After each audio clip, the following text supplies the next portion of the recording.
So we come to the 2020 Group website, we go to sign in. Now we've partnered with iShade to provide our resources. If you have an account, go ahead and log into iShade. If you don't have an account, you can create an iShade account here. Or if you think you have an iShade account, probably one of the best things to do is just click here, which will open a new window. Oh, I'm logged in, but essentially what will happen is you will be prompted to enter your email address, and if you do have an account, then it'll send you your username, and then you can do the forgot password. But this is how we will find, once we are logged into iShade, we've created the Tax Season Bootcamp group. So click on that, and then you'll see here the details of the upcoming webinars. You'll then see important announcements. So for example, the webinar recording, and that announcement says that the quality was poor, so we're re-recording and we'll have it online as soon as we can. We can come back to the group, Tax Season Bootcamp, and internet's running a little bit slow today. But once we're here in Tax Season Bootcamp, we come down to the Resources tab down here. Click on Resources, and if we go into Tax Season Marketing 201, we'll see the slide presentation for today. So there are a couple of steps that we need to go through, but essentially we'll come into just to repeat, we'll come into the group section up here. We'll see that Tax Season Bootcamp. Now you might have to ask to be invited to the group or join the group, which you'll see up here if you're not automatically given these options. We then come down to Resources, and here is where all the slides will be. We can also ask questions of the presenters as we're going through, so feel free to join the discussion topics. And here are a couple of questions that have come through from the first webinar regarding the direct mail campaign. So we have that there. So keep an eye out here, and I will make an announcement once the webinar recordings are online, and hopefully this has just helped clear up in terms of where we find all of the resources. So again, just into the Tax Season Bootcamp and down to the resources. Okay, let's switch back to today's presentation. And oh, hang on, a little bit out of. Also, just from a technical standpoint, the CPE standpoint, just looking at a way in which we can do this much more efficiently. So that will hopefully come out today or tomorrow for last week's webinar. And just remember to fill in those surveys, send the surveys to everyone that's sitting in on this webinar that does require CPE. So today we're continuing our conversation about tax season marketing. And last week we talked about more traditional elements, the networking, the direct mail, websites, whereas today we're really focusing on the power of the internet. Apparently it's not going away and it's here for good. So we're trying to look at how we can leverage the internet to improve and enhance our marketing efforts. And here is what we're going to go through today. Anytime, please ask a question along the way. But we're just going to have a quick look at a case study and see the power of the web. We're then going to discuss search engine optimization. We'll then talk about how we can enhance our LinkedIn profile. We'll look at Twitter, Yelp, YouTube, pay-per-click, and of course we'll finish with our action plan. So here is a firm that started their internet initiative probably 3 months ago, and I got an email from them last week actually, just updating me on the latest results. And here's what's happened after 3 months. Their website traffic has increased 50%. Now, they might have only had 3 visits a month, but we've increased that by 50%. It's likely that they were probably up in the 100 clicks or 100 visits a month. So if they've increased that by 50%, what it means is we're getting some more followers and some more people coming by our website, seeing our brand, seeing our services, recognizing our name. Before they started this program, the way that they found the keywords it was really the partner names. So people would be searching for the named partners to find the firm's website. Now, the number 3 way in which people are finding this, this firm's website is when they Google agriculture and CPA or agriculture and accounting. So I think that's a real improvement and a real shift, because now we're thinking about what are our clients or prospective clients actually entering into Google. They have a very active blog, and it's good to see that this is the 2nd most visited page on the site. So the most visited in most times is the portal page, or alternatively the home page. So people are coming to the home page and then moving to the blog. And I think that's a real indication that people are interested in what you're saying. And here's how some people have found their blog. So some people are putting into Google California car donation tax benefits. And because of their blog, which has an article on that, that's being redirected to their website. Someone is Googling QuickBooks reconciliation summary. And what we're seeing is this firm's website is coming up in the search results because of their blog. And the third way in which they're finding, and again, just an example of what people are putting into Google and then the process that's coming through, voided deleted transactions in QuickBooks. And it then goes to the blog article on that, and then from there people are moving over to the main website. So I think this is really showing that we've got to change the way in which we position our website, not just as this static area, but let's make sure it's interactive and make sure it's being continually updated. And this just goes to show a blog is incredibly important. Interestingly, I decided not to talk about blogging today because it's a big undertaking.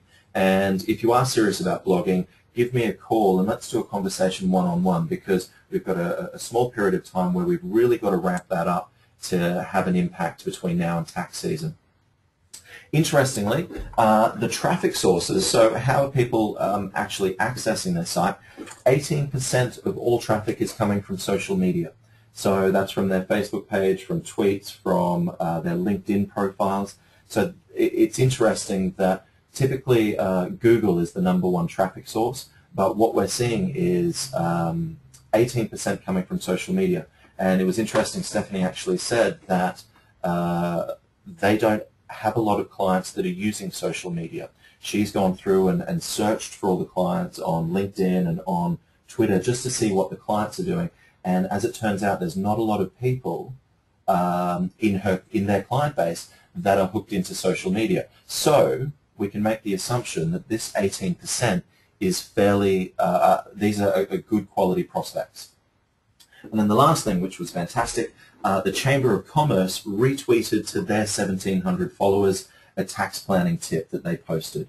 So with a bit of a strategy that sits behind our web presence, which goes well beyond our website, we can see that we're bringing up activity. We're bringing people to our website. And again, not to say people are necessarily going to pick up the phone immediately, but it's, again, one of those touches. Remember last week we talked about somewhere between 7 and 21 touches. Someone coming to your website, seeing your brand, seeing your name, seeing your value proposition. Any opportunity we can get to do that, it really just enhances and builds momentum for this business development activity. So feel free to shoot any questions that you might have through regarding this firm, because I think it really does show that with a concerted effort, not a huge amount of time, we can enhance our web presence. And the bigger web presence we have, it's going to pay off from a business development standpoint. Let's talk about search engine optimization.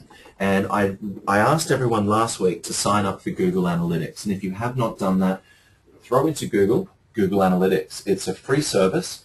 And what we want to do is we want to find out the statistics of your website.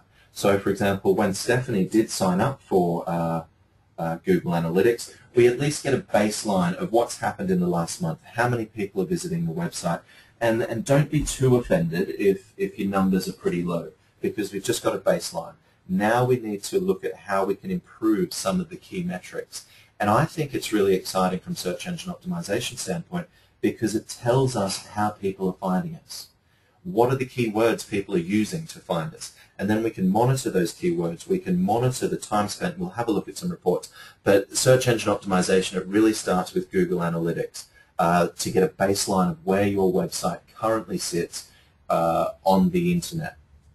Now, as we are thinking about search engine optimization, we've got to think like clients. We've got to think like prospective clients. Think like business owners, not like accountants, which I know may be hard for some folks.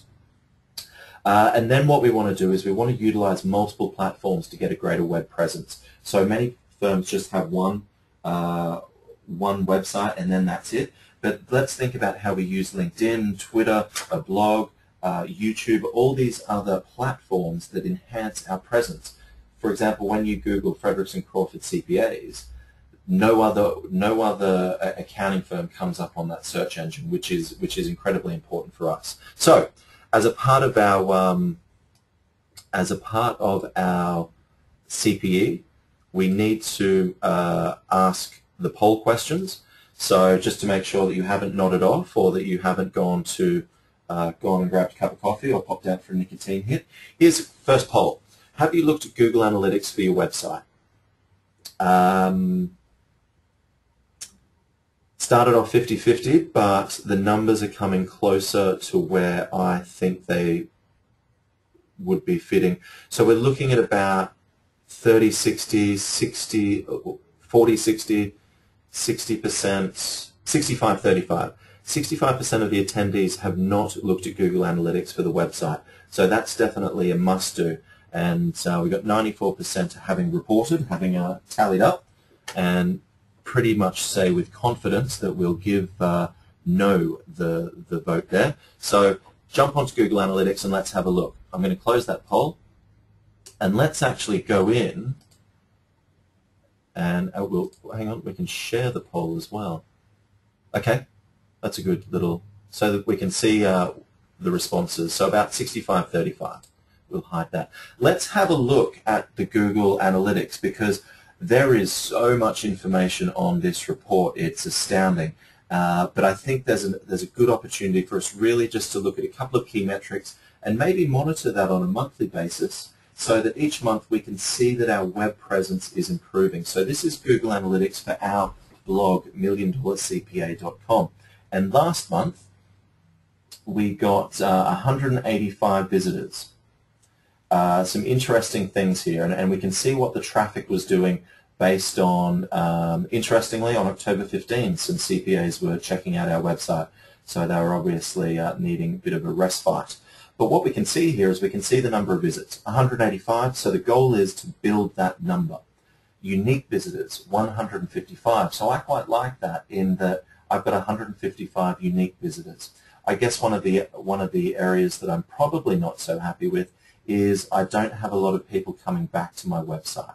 They're spending about a minute 42 on the website, and again, we can focus on this and look at how we can improve people staying on our website. This bounce rate's an interesting one. So our objective there is to reduce that bounce rate. So 72% of people are coming to our website and then realizing it's not what they're looking for and leaving immediately. And then we're having a look at about 315 different pages have been viewed by the 155 unique visitors. So interesting information, and it's great for a starting point.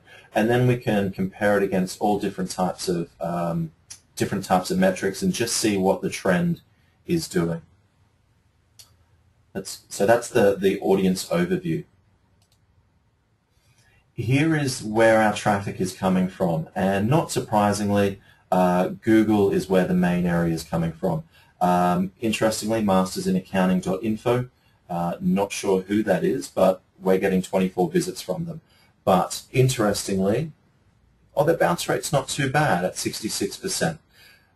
Bing, we're getting 11 hits with Google and a direct referral from 2020 Group USA, our traditional website.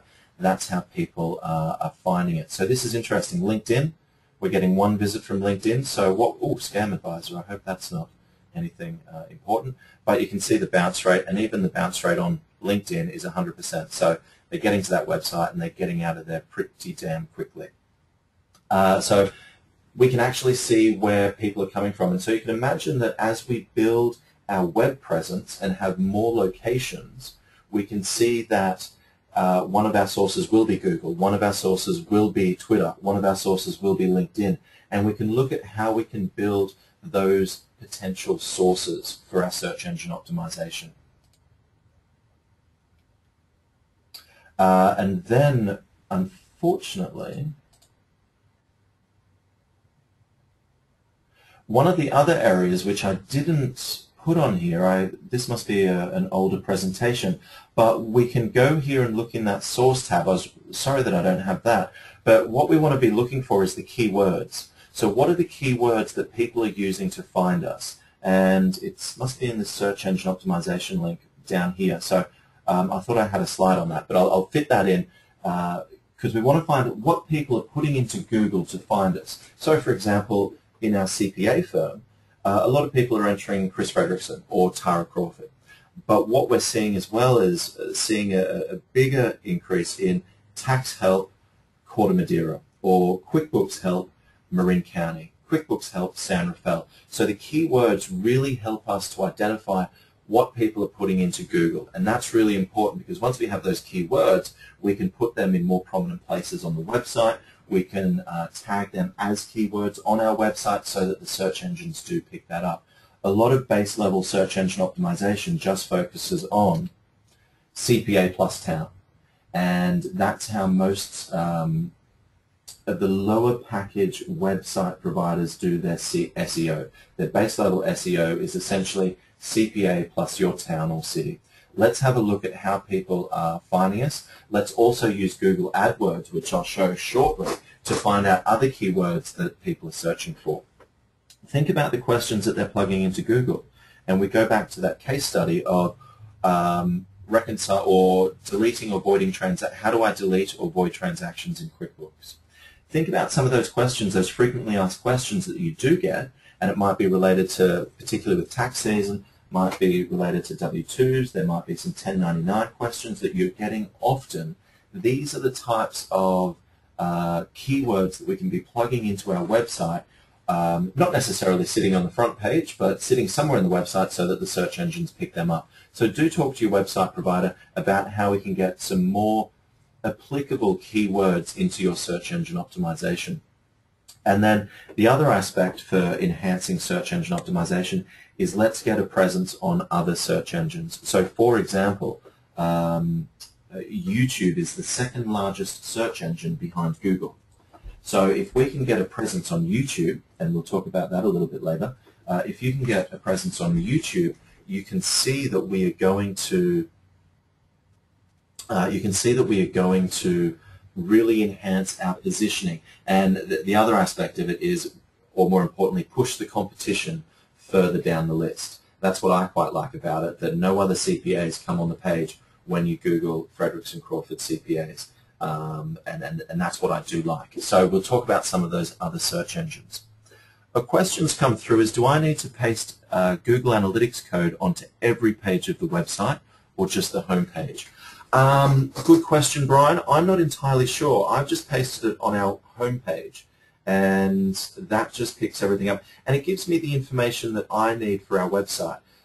Google Analytics can give a ton of information, and I think if you're really focused on pay-per-clicks and really focused on enhancing your website, you may want to paste the code onto other sites, onto other pages, but I think the front page is fine because that tells me what people then go to. It tells me what keywords, the sources. So I think on the front page is fine. But again, have a look at the information. Have a look at the results or the analytics, and is it giving you the information that you're looking for? And if it's not, we might then add some code, or we might fine-tune that report to pick up other key bits of information. But I think at a starting point, front page, see what information it spits out, talk to your website provider, because I think we could spend a lot of time pasting code onto pages which aren't really going to give us that much detailed information. Where on Google Analytics can I find the keywords used? Let me go back. I'm going to put a screenshot in the iShade group. But essentially, if we go in here, up here is a keywords link or a keywords box, and we can, or just a search, so we can search for keywords. So I will put a screenshot and answer that properly. I'm not sure why that page isn't on the slide. Okay, so that's search engine optimization. Let's now go over another question coming in: how often do you review the Google Analytics report? You can set it up automatically, and I just get it monthly because, again, and it depends on how much you want to watch the information. Let's not fret over it. Let's not be looking at getting a report every day and then getting angry that nobody's coming to my website. I think a monthly basis, but if you wanted to see it weekly, that would be fine as well. But I just look at ours on a monthly basis, and I look at the traffic, the bounce rate, keywords, and sources, and just look at those 4 areas there. So let's move over to LinkedIn. A lot of people think LinkedIn is a waste of time because they created a profile, and lo and behold, nobody's picking up the phone and calling them. But we've got to think about these internet platforms. They're not a replacement for networking. We still have to go through the same steps as we do in a Chamber of Commerce meeting or when we're meeting a referral source for the first time. We still have to introduce ourselves. We still have to demonstrate expertise. And unfortunately, people set up their profile, connect with people, and that's where they stop. And then they think, well, hang on, this isn't such a great resource. So we've got to look at how we can go ahead and enhance our LinkedIn profile from the individual standpoint, and then from the individual standpoint, and then from the firm standpoint. And one of the best things that I think you can do is join a group. And this is where you start to demonstrate your expertise. So I just went to the search tab, typed in construction, and I found the Construction Professionals Forum. This has 44,000 members, which I think is a good group to be a part of. Some other things that are interesting, we can see who the members are, and we do have a couple of CPAs in there, and I would imagine that what they're doing is looking for areas where they can demonstrate their expertise in the construction industry. How do you demonstrate your expertise? We'll talk about that very shortly, but let's make sure we search. I searched also for Marin Chamber of Commerce. There was a group. So if you've got, think about the different groups or the prospective clients you want to go after. If it's family-held businesses between 3 and 5 million, you might go for your local county's Chamber of Commerce. There might be other small business associations. So just search different areas and see what you come up with. If you're looking for construction or healthcare, there's a ton of groups here, and it allows you just to get in there, see who's there, look at the type of conversation that's going on, and then also I think is really important here is the, it tells you similar groups. So for example, we're in California, Northern California, it might be worthwhile joining the Sacramento Construction Professionals. There's only 714 members, but we can at least get in there, have a look, see what type of activity is going on. I think that's important as well. If you join a group and it's not very active, there aren't many questions going on, then maybe it's not the best group to be a part of. But I know this construction is very active with a lot of people in there asking questions of other professionals. How do I do this? What's the best way to go? Then what we want to do is we want to sign up for our daily or weekly digest. And here's the email that comes to me on a somewhat regular basis. I think this might be weekly. And essentially it just gives you a summary of everything that's going on in the group. And what I want to do is I just want to scan that and see where I can demonstrate my expertise. And you can see that there's some advertising in there, some people looking for a bit of business. But our 2020 group says I have a client looking for assistance with US taxes. So immediately my eye goes to that, I click on that conversation, and then I can reply to that. We're looking to work with a business partner who specializes in international tax. Is there anybody out there? So obviously this 2020 group on LinkedIn is focused on CPAs, but you can imagine that if you're in the construction area, you would just scroll down that email just to see where there are ways in which you can get involved. And if there's no ways to get involved in a conversation, just delete and move on.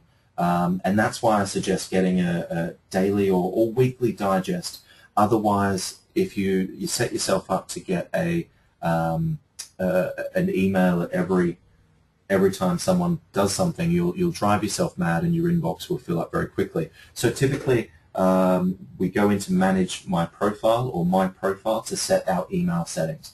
And I just get, I think, a weekly digest which just summarizes all the discussions that are still going and allows me just to be very efficient in looking at where I can get involved. I don't want to be trawling through LinkedIn discussions to see ways in which I can get involved. So if you're a QuickBooks expert, there's definitely QuickBooks groups. And as I said, a lot of industries have different groups out there. So I'd recommend that you have a look and see ways in which you can demonstrate your expertise. That's LinkedIn, and there are a number of other areas in which you can get involved with as well. I know, for example, the ProAdvisor forum for QuickBooks, they have their own forums, and you can get on there and you can chat and you can demonstrate your expertise. People can say that they found it helpful. People can say that it was the answer of the day. And these are the ways in which we show we're adding value to the conversation. We're not just here to take.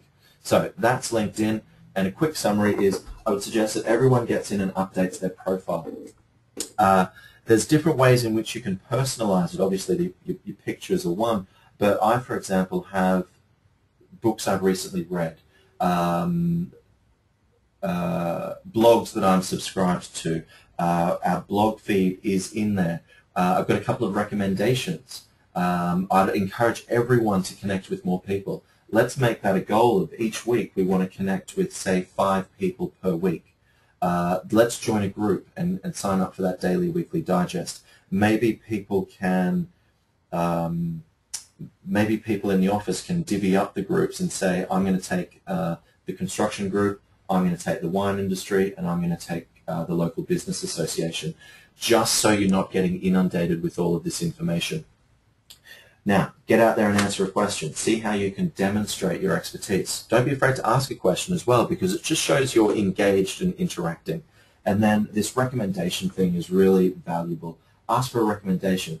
A lot of people will ask me for a recommendation based on experiences that we've shared. So if you feel very positive about an engagement with a client and you're okay with revealing who that client is, we don't need to go into the specifics of the engagement, but and they're an active LinkedIn user as well, then ask them to write a recommendation. And typically it's a reciprocating action, so you might want to write a recommendation for some of your clients as well, or see if there's an opportunity to write a recommendation. But we're going, as you can see, we're going just beyond the basic set up a profile and sit back and wait for the phone to ring on LinkedIn. So that's LinkedIn and how we can be using that in tax season. And I think that weekly digest, that if I just get one email a week, which just shows ways, just the summary of the discussions, and then I can get involved at any other time. Now, there's obviously, as we saw with that construction group, there's a number of CPAs there. So it'd be interesting just to go in there and just see what those other CPAs are up to. What questions are they answering? How are they answering questions? How are they using it? And that's what I think is really important. That let's get into the group. Let's just dip our toe in the water, and just have a look at what other people are doing. What are the questions being asked? How are other people responding? And you'll see, you'll get a good way. Let's launch another poll just to make sure everyone's paying attention again. How are you using LinkedIn? And the first one is, I don't use LinkedIn and probably won't. I have a profile with and link with people, but that's about it.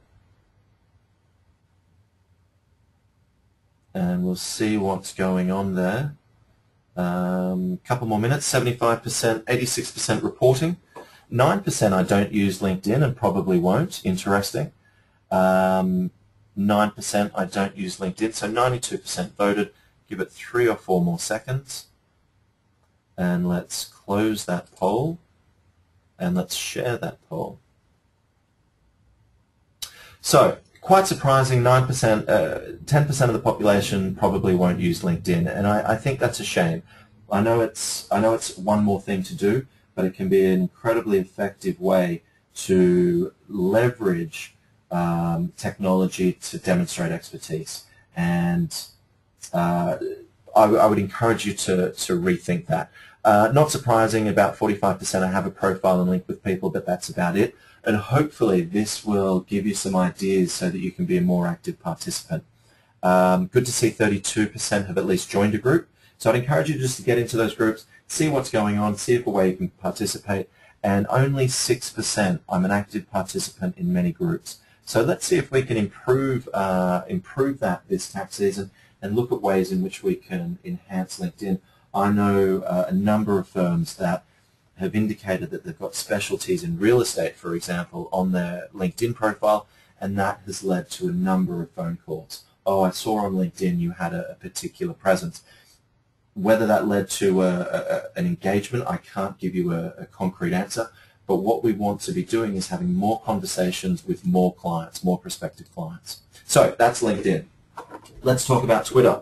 And here's the goal. It's to get followers, because again, we can send a short, sharp message out to hundreds of people, to thousands of people.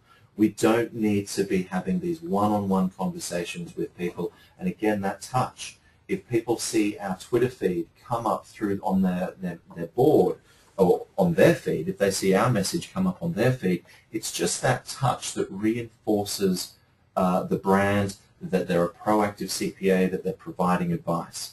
Here's what I suggest you do. Set yourself up a Twitter account if you haven't already and start following. You don't necessarily need to participate. You don't necessarily need to be tweeting or retweeting anything yet. But let's just look at what other people are saying in our sphere.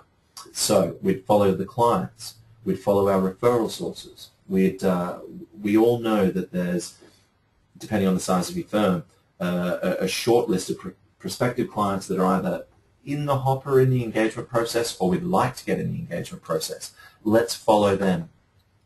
And I would also recommend you get out and follow your competition. It's open for everybody.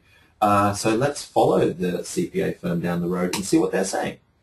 See what they're contributing to the forum, just so we can get a little bit more expertise or a little bit more experience, a little bit more confidence with what is being said. But we can come onto Twitter and we can have a look at Twitter, and with a tool such as Hootsuite, we can set up a week's worth of tweets in 10 minutes. And that's the beauty of a lot of these platforms, is we can pre-populate the information, remind people of deadlines, retweet someone else's tweet. We can share an article, and we can just plug all of that in to Hootsuite or other platforms. So Hoot like the owl, and then Suite like the hotel room, hotel suite, and we can program that in. First thing on the Monday, so that dedicated marketing person comes in on Monday, first half hour, loading up Twitter for the week. And then we just sit back and we don't have to do anything more. So that's what I said. Let's just tweet IRS changes. Let's tweet deadlines. Maybe if you're feeling a bit more confident, some tax planning ideas. On your actual Twitter profile, let's make sure we put the disclaimer that this is general advice. But we're seeing a lot of firms get a lot of phone calls from Twitter because there's younger, more entrepreneurial, the younger startups, the younger entrepreneurs that are seeing their father's CPA, their mother's CPA, or their old business's CPA getting left behind. And when they're out there in the Twitter sphere, I believe it's called, they're seeing some of these other firms being much more proactive and getting involved with Twitter, for example. And so that's at least encouraging them to follow, and it's also allowing them to get a flavor for the CPA firm before a phone call or before an in-person meeting. And I think that's really important to enhance people's opinions of you. So look at how we can get Twitter. I would suggest, and I added this today, avoid controversy. We saw the Twitter sphere blow up based on the election results yesterday, and I think that damaged some people's credibility. It certainly enhanced other people's credibility, but let's not say anything that's too controversial just yet. Let's show some personality, but let's make sure it's more about business planning, tax planning, profit improvement, the things that you know best. How do we get followers? Here's our Twitter profile, and you can see that we're not doing so well. We're only fairly new though, so I'm okay. But what we want to do in terms of how do we get people to follow us, we have to follow people. And what we need to do there is we look at some of the people that we're following, and then we identify who's following them. Are they the people that we would want to be following as well? So for example, Rick Telberg, and I'm sure a lot of you know Rick Telberg, if I go to his profile summary, I can see that he has 11,000 followers. Now, Rick Telberg is a journalist, a commentator on the accounting profession. So it's going to be quite obvious that his audience are people that I would want to get in front of. I want to see what they're saying. So my immediate thing to do is go look at his followers and follow some of his followers, and then just add them. They get a notification that 2020 Group USA is now following you, and they might say thank you. They might be prompted to check you out. They might just think, oh, that's nice. But also, think about following your clients, they'll think, oh, my CPA is interested in what I'm saying. Prospects, oh wow, the CPA is actually interested in what I'm saying. My current CPA certainly doesn't follow me. And again, just think about the psychology of it, that we can, in a very highly leveraged manner, drip on our current clients, our prospect clients, and our referral sources. One story of a firm up in wine country, they just started their Twitter, and they had a look at how do we get followers. And so they went and had a look at some of their clients. And interestingly, one of their clients in the wine industry, they had 4,000 followers. So what do you think the marketing person in this firm did for the next 10 minutes? They essentially went through that list and looked at who they could follow. And they added, I think, 100 people that they would be following. I think the numbers are about 60% of those reciprocated and followed the CPA firm back. And I know that they've picked up at least 10 clients from that initial discussion, that initial activity. Obviously, they're not picking up the phone as soon as the CPA firm has followed them, but it starts the engagement process. And we've got to get a very big hopper, so to speak, to fill the pipeline, and Twitter really helps us do that in a highly leveraged manner. So check out Twitter and get more active, see what people are saying. And just start following people. As I said, we don't need to start tweeting or sharing or anything just yet. Let's just watch the conversation. Watch what our competition's doing. Watch what our clients are doing, and see what we can do there. Haven't had any questions come through, so that's a good sign, I hope. Let's have a look at Yelp, Yelp.com. This is a huge opportunity, particularly for urban firms. We're not seeing as big a take-up in some of the more rural areas, but I hope that will change. And I think if you are in a more rural area, there's nothing stopping you from trying to get yourself on Yelp and get yourself some recommendations. So, for example, here's what happens when you Google Fredericks and Crawford CPAs. Some people will Google tax help. Some people will Google because they're just really pissed off with their current CPA. They might just Google CPA Marin, and we will come up fairly promptly. But typically the process is some folks will get a recommendation or a referral from a referral source, from a current client, from someone. They might have seen the sign on the highway and then thought, huh, it's tax time, I better just check these people out. Let's go to Fredericks and Crawford CPAs and see what Google says about them. No surprises, we come up first on the Google searches. But more importantly, we come up second with one of these other databases that I was talking about. Remember I mentioned YouTube? Here we're coming up in one of these other very well, very quickly, very much visited websites of Yelp.com. And if nobody has used Yelp.com, let's jump onto Yelp.com, and essentially the community rates the experience. And the best thing is we've only got 3 reviews, but we've got 3 5-star reviews. So think about it psychologically. Someone's got a recommendation to visit Fredericks and Crawford CPAs, or they're just checking it out. All of a sudden they see 5 stars there. and they think, these guys might be worthwhile talking to. But why don't we go in and have a look at what people are actually saying. So here is our Fredericks & Crawford CPAs Inc. We've gone in and we've updated the information, the website, our business hours. You can put an offer on here. There's many different things you can do. You can add photos if you want to as well. Interestingly, people are paying Yelp to get on other people's associated websites, but we all know those paid ads don't do so well. Typically pay-per-click, so it's not a huge investment, and we can go from there. But what it allows us to do, and Bill, I see a question coming through, and I'm going to answer that next. But what it means is that a user can come in and see what other people's experiences have been, because that's how we're making our buying decisions now. People are looking at what the community is saying about the experience with that provider. So Sean W. here, he says, we just moved to Marin and we're looking for a new accountant after my old accountant made a $30,000 mistake on last year's taxes. We're two professionals. So Sean has gone in and shared his experience to give people confidence that they can pick up the phone and have a look. Interestingly, on the right-hand side, people who viewed this also viewed these guys, so we can have a look at the competition. And again, there's plenty of work out there, so I'm not too worried about that. So here's Sean's full section. Tara is exactly what I was looking for: professional, knowledgeable, friendly, and fast. My free 1-hour consultation stretched way past the 2 hours, but she never rushed or pressured me. And one person found this useful, which is, I think, great. And I will be honest, we get, I would say, 4 or 5 calls a week during tax season from our Yelp profile. So it does work and it is effective. Now, did Sean just go and do that out of the goodness of his heart? No, we asked Sean. We during the conversation, the process, we talked about social media, and we want to find out if our clients are active in it. And we asked about Yelp and said, do you use it and what do you think about it? We're wondering if we should pursue it in our CPA firm. And the best thing is, Sean said, yeah, I love Yelp. And the question, would you mind writing a review for us?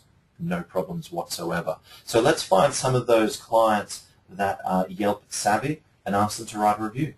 As you can see, it's not that identifying, Sean W., but we can see that he's a somewhat active member of the community, which certainly does help our results. Let's have a look at another section, and I think, Bill, this is your question about fixing a bad review. So this is one CPA, I think I Yelped San Francisco CPA. So Margaret's had a phenomenal experience with this CPA over a period of time and has 5 stars. However, Crystal has had a less than pleasant experience, and she's shared that. So Yelp is a double-edged sword. We're encouraging people to promote positive experiences, but it's also an open forum that allows people to post negative experiences. So this is an interesting aspect of Yelp. And again, we just need to make sure we've got a strategy to deal with that. So here's a couple of quick tips.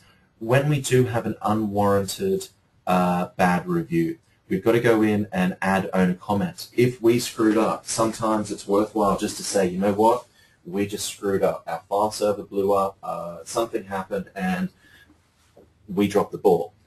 Crystal, I'm sincerely, from the bottom of my heart, I apologize for that experience and would be delighted to spend some time with you to talk about how we can help minimize your taxes and maximize your wealth. That's one strategy.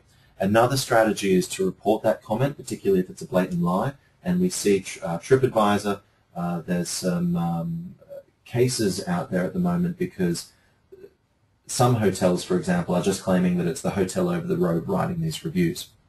So we can make the comment that this is unwarranted and it's a blatant lie. We can go to Yelp and have that conversation. The other thing that I would encourage you to do is to look at how we can focus on these types of clients to drown out Crystal. So if we do have a negative review, then we've got to get very proactive to get out there with our good clients that have good things to say about us and encourage them to write reviews, because that then will drown out Crystal and people will say, well, Crystal might just be a bit crazy herself, so I'm going to take the community who said very positive things, the 6 reviews that have been very positive versus the bad review. So, for example, this actual CPA firm, I think, has 4 stars because he has 5 reviews which are 5 stars and then 1 review which is 1 star. So the algorithms within Yelp should pick that up at some point. So that's how I would go about that, Bill. Let's either own a comment and fess up. Let's not start a war and say you said this and you didn't do this and you blatantly lied to me. Let's own a comment if we screwed up or we did drop the ball. Adding that sincerity will see that you're actual person, you make mistakes, and you've fessed up. So it can be turned around to be very positive for you. If it's a blatant lie, you should be reporting that to Yelp. And then as well, let's try and drown that out with much more positive comments. I would also suggest we sign up for Reputation.com. Or if you do have a really bad area, you could sign up for this Reputation.com, and that will help enhance your web presence, your web reputation. I would also suggest that you sign yourself up for SocialMention.com. SocialMention.com is a bit like Google Alerts, but unlike Google Alerts, it is still free. So you can just sign up for that. And then what we're doing is we're just putting the keywords in. So we're putting our firm name in. We're putting our partner names in. We're putting the staff, the team members' names in. We're putting our clients in. We're putting our competition in. We're putting our prospects in. So that anytime that keyword is mentioned over the internet, you'll get an alert to say Frederiksen Crawford CPAs was mentioned on this site, and a direct link to go and see what that's saying about you, so that we're always aware of what's being said. And what I'd probably encourage you to do is just set up a separate Gmail account, because you can imagine if you're getting all of these keywords in there, again, your inbox is just going to get inundated with alerts. But we have Frederiksen Crawford CPAs at Gmail, and again, just get a daily alert of any time a list of keywords have been mentioned. And just like that digest, I can just go through and see what's happening. I can discount that it's Chris Frederiksen somewhere in Denmark, not Chris Frederiksen here in Corte Madera. If it's a client, I can shoot them an email to say, hey, saw you mentioned online in the Sacramento Bee, congratulations, wonderful to hear you're growing. Maybe one of your clients qualified with something, graduated with something, so you can do that. And then on the other side, if it is negative, we can also get to that very quickly and see how we can rectify it. So also if the client, something negative about a client is being said, you might want to shoot them an email to say, hey, Damien saw this online and just wanted to make sure you were aware of it. And again, it's just showing that you're really on the ball and you're paying attention, but we've used technology to leverage that. So let's do a poll. We've got 10 minutes left on the webinar, so let's ask this question. Have you used Yelp to make a buying decision? Now, as I'm talking, as we're just waiting for those to come in, what I would encourage you to do is go to Yelp. You'll probably be on there because they've just gone and searched for all the businesses. We then want to claim your profile. We then want to go in and update your profile. You might want to make an offer, such as the free tax planning or the free tax organizer. That might be an offer that you can make. And then we want to look at how we can enhance our presence on Yelp by asking Yelp savvy clients to write a review. What I would encourage you to do is provide a review of your clients as well. Now, I said in some of the urban or some of the rural locations, Yelp's not really making much of a presence. But the important aspect of it is because Yelp is one of these biggest databases, even your 1 5-star review, and if there's only one review of one CPA firm, that is just going to enhance your Google position. And that's what we want to focus on. More websites are saying positive things about us. So let's close that poll. Let's quickly share it. Interestingly, 60-40. Only 40% have used Yelp to make a buying decision, which I think is interesting. Follow-up question would be, do you actually visit Yelp? And see if that shares that same 60-40. But if you're not experienced with Yelp, visit Yelp and then put in accountant in your town and just see what's out there being said, whether it's about you or your competition. I think that's important as well. these are just ways in which we can really use the other platforms to enhance what we're saying. So interesting stuff, I hope. Let's go to YouTube. Now this is where some people get a little bit nervous, but think about it. 3 billion views per day on YouTube in 2011. Granted, 2.95 billion of those are watching cats do funny things or lay around or do whatever cats do. But the other 0.05 of a billion, we're seeing a huge increase in how-to videos. How do I do this? And so when a lot of people Google, how do I do this in Excel, a lot of YouTube videos are coming up because this is such a massive search engine. Because it is the second, so if we think Google, YouTube, Yelp probably comes in that top 10, but Google followed by YouTube are where it is, and I just think that means opportunity. Let's have a look at eHow Finance. There, and wait for it to come through. But you can see, first of all, it's not Spielberg-esque in terms of our presentation, making sure that everything's clean, we're looking professional, we're looking presentable. Here's what I think is interesting. 6,000 people have viewed this video on tax help IRS 1099 forms. So these are a lot of the questions that you're answering on a regular basis that you think are fairly easy and get frustrated when people call up to ask about it. But eHow Finance have gone through and created videos answering that. Think about that. Somebody Googles, look at this one, how to fill out the W-4 form. 19,000 people have viewed that video.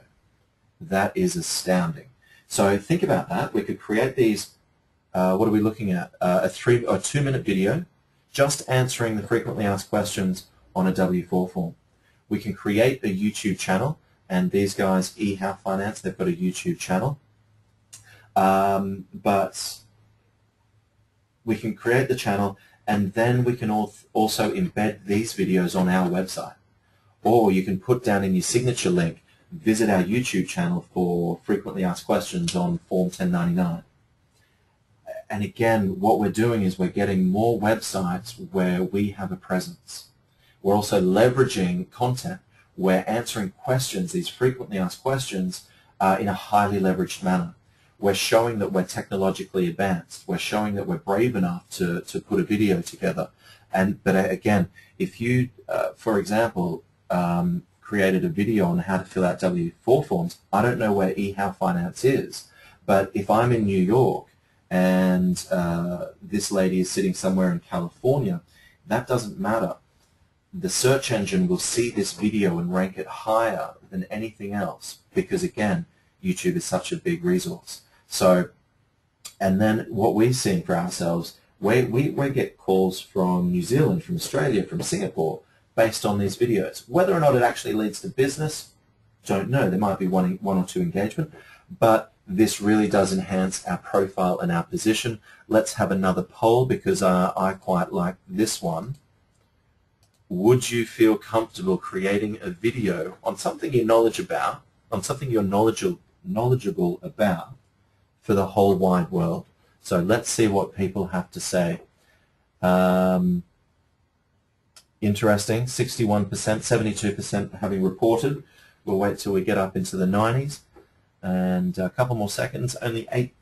If you haven't clicked, you probably popped out for a cup of coffee or something. So looking at 90% having voted. And let's share that. Wait for it to come up on your screen. 3% definitely not. I understand completely. 45% no surprise, probably no, but never say never.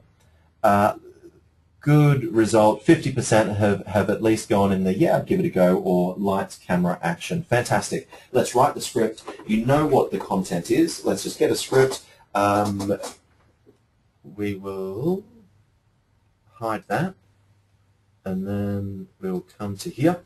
Let's get a HD camera. You know, some of the webcams, you can get a HD webcam. Some of the laptops now have the webcams. I think even the latest iPads and tablets have a pretty high definition camera. Let's get some favorable lighting and let's give it a go. And like I found out last time when I recorded this webinar, the quality was rubbish, so I had to redo it again. Be prepared that the first couple of times might be a bit difficult. Keep it to 2 to 3 minutes, keep it on point, and then let's look at how we can repurpose the content. Look at some of these frequently asked questions that you're getting on a regular basis. Ask your team, what are the top 10 questions that we get asked? And then let's create a 2-minute video on all of those. I know 3% of you said definitely not. Well, let's just say 50% of you said probably no, but someone in your team might be willing to give it a go. And what I'd probably suggest is let's just, if we've got the camera, if we've got the equipment in the phone or on our tablets or in our laptops, let's just see what it looks like. We don't have to share it on YouTube, we don't have to do anything, but let's just at least look at how it is. And first one's the worst one, but you'll become more comfortable. But 19,000 people watching my video, that is pretty cool to me. And then again, we're pushing further people off that Google or Bing or whatever it is, off the Google website. So let's look at YouTube and see that as a resource. Pay-per-click, very quickly. Some people want to do it, and I suggest people should just give it a try just to see what happens. One of the good things I think about this is we really see the AdWords, and this tells us what's going on in terms of what people are searching on and what are the keywords people are clicking on. So this will help our search engine optimization. Why should we use pay-per-click? It's incredibly targeted. We can increase traffic to our website inexpensively, and it's measurable. And that's what's really important. So let's have a quick look. So here's one of those ads that you see on the Google results. Need help this tax season. That's our hook. Our USP is on time, on budget, and great coffee, and it links to our website. What we can do down here is we look at the keywords that we've entered. Tax help, CPA, filing taxes, tax help for business, how do I prepare my taxes? What we have in this middle page is what our bids are. So interestingly, I went fairly cheap and just default bid $2 per click. This has come back and said, you're going to have to fork out a little bit more if you want to be on the first page. And they're estimating that at $2.25. Look at this, tax help, that's very competitive. So we're looking at $6.25. So we are going to pay $6.25 anytime somebody clicks on this link which will then go to our website. So that's what we want to be looking at in terms of the initial setup. This is really valuable on the side here.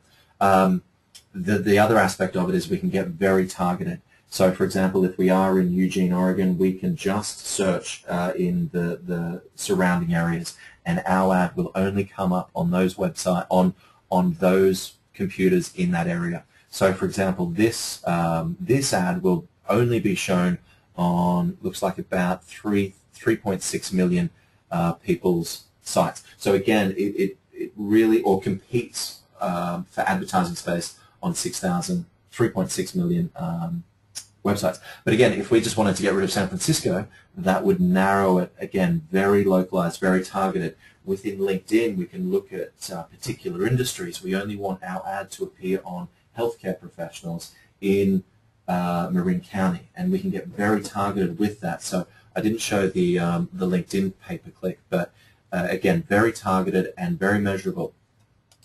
Here is, I think, one of our online campaigns. Now, I just have a $50 budget per day. So once I've spent $50, my ads don't show up anymore. So again, we can really control how much we're spending. I would suggest possibly just looking at maybe $25 a day as you're dipping your toe in the water. And you can see over here the results. What are people actually clicking on that's prompting that goes to our website? The other aspect, I'm not sure if I have a slide, no. The other aspect is we can go into this tab that says keyword details. And what will happen is that will look at all the other keywords that are out there that people are clicking on, similar to 2020 group, 2020 seminars, continuing education, which is a little bit down there. So it'll show me all the other keywords, and then I can go in and decide if I want to add them to this campaign. Now, let's go back to the first couple of slides where we talked about search engine optimization. People are clicking on, let's say, accounting continuing education. So I want to make sure that keyword is included in my website search engine optimization. So this is a very good feedback loop to say, here is how other people are searching. So not only am I looking at how people are finding me, I'm looking at how other people, what are other people clicking on that's going maybe to my competition.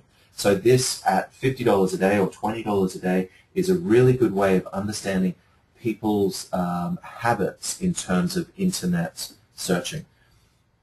So that's pay-per-clicks. Let's wrap up very quickly, and if you do have questions, feel free to enter them now. Here are the next steps. Let's get on and visit these websites. Let's go to Yelp. Let's go to find out more about the Google AdWords or LinkedIn ads. Just Google LinkedIn AdWords or Google AdWords. Get on Twitter. Click on some of the links and see what's being said. Find out, identify an accounting firm that's doing a really good job at it, where they're really participating well. Follow them. What do you like that they're doing? What don't you like about them? And then just dip that toe in the water, because as I said, this internet, I think it's here to stay. A huge opportunity to leverage your marketing efforts, and we can touch people in a very systematic way without having to do much work, which I think is what we're all very keen for. Let's and again, there's an action plan there. So this Twitter, our goal is to add 50 clients before the end of the month, and the steps we're going to take are follow clients, follow prospects, and identify groups with large followings. Our targets with our prospective clients are in the wine industry. So let's get very specific about what we want to do. Let's not just follow anyone and everyone. Let's get targeted in our first efforts, just so we get a sense of what's being said. Feel free to show some personality. Follow some comedians that you like. Follow your favorite sport teams. And that's really a great way to demonstrate some personality. Let's finish off with a poll. And I'm going to ask, what are you going to focus on first? I didn't put, I'm going to do nothing, because I hope this has prompted you to see that there are some areas that, with a little bit of effort, you can get into very quickly. So what are we going to focus on first? And 70% reporting.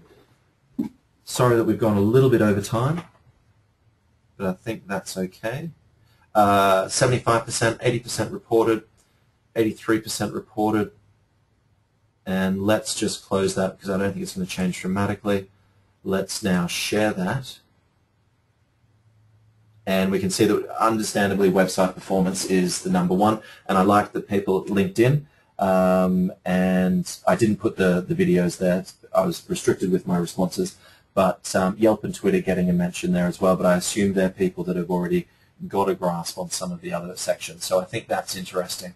And feel free to talk with me more about how we can improve search engine optimization for the website. So again, let's close that one last time. We come to 2020 Group website, and I'm just waiting for that to come up on your screen. Slowly but surely. Let's come to the 2020 Group website. We click sign in.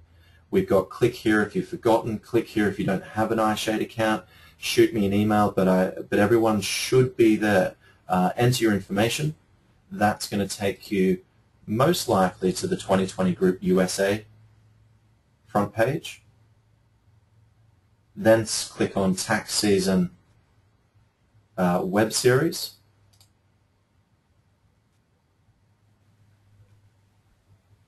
And just waiting for that to come up on your page.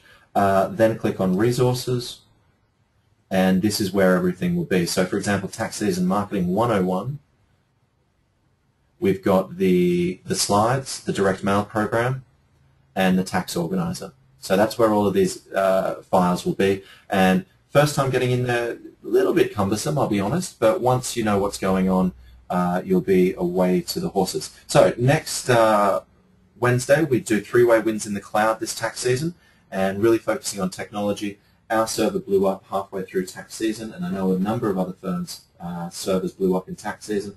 Let's make sure now that we have all the resources that we need to have a spectacular tax season. Ladies and gentlemen, it doesn't look like there's any more questions. Thank you, Joe. That's very kind of you. But if in follow-up, give me a call, shoot me an email, and be delighted to do whatever I can. Hopefully this recording will have worked well, and I'll get that posted, and I'll get an email out to everyone to let you know where it is. Ladies and gentlemen, have a wonderful day, and look forward to talking with you soon.